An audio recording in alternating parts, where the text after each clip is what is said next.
this exhibition I've got four, I suppose you'd call them itinerant birds, in that they only come through part-time. I've called these the grouping just passing through, which means they're not permanent residents in our area, but they are itinerant. They just travel through. On the top here we have a peregrine falcon, which we see quite readily in our area, but they're only there for a short time. They're an extremely powerful and fast falcon, probably the fastest animal on the planet, and it's been carved out of a timber called palladia, which is a very soft, light timber and easily carved, but doesn't leave a clean finish.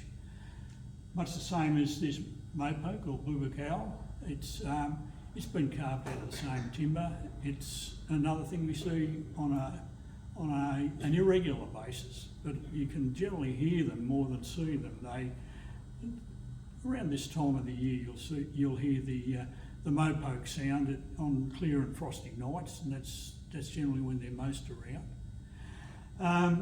Over here we have the actual tawny frogmouth, which we see and hear quite, or you don't hear them that much, but you see them quite regularly around dusk, just before nightfall, and they start to hunt around areas under forested areas where they'll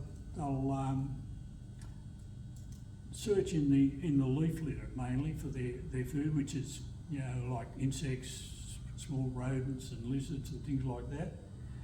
And right down here we have a pair of small azure kingfishers, which are very infrequent, but we've had them sighted around our place for a couple of times. They generally frequent the inland waterways and the coastal lakes, etc. They'll be perched on a low branch over the water and patiently wait for something to come within diving range, and then they just drop vertically into the water and take their prey.